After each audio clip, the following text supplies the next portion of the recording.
This is Tutor Rainier, and this is Science 10 in 1 minute for Quarter 3, Week 2. Menstruation is a sign that a girl is capable of producing offspring.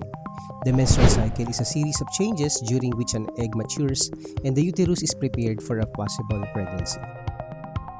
Feedback system. The menstrual cycle entails biological feedback system that regulates the activities of the structures involved in the processes. The menstrual cycle is influenced by the endocrine system through the complex interaction of the hypothalamus, pituitary, and gonads. These are reproductive or sex organs, specifically the ovaries and the testes.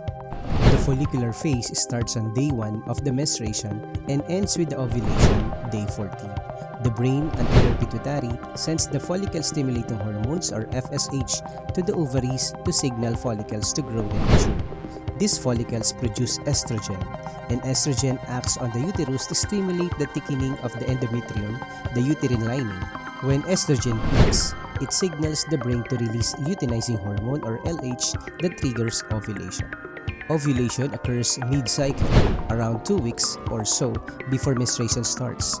On this day, the mature egg from the follicle travels from the ovary down to the fallopian tube and into the uterus. If fertilization does not occur during this phase, the egg continues to the uterus and dies within 6 to 24 hours.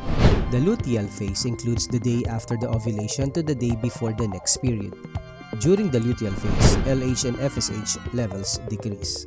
Once it releases its egg, the empty follicle develops into a new structure called the corpus luteum, which produces progesterone. If the egg isn't fertilized, the corpus luteum degenerates and the estrogen level decreases.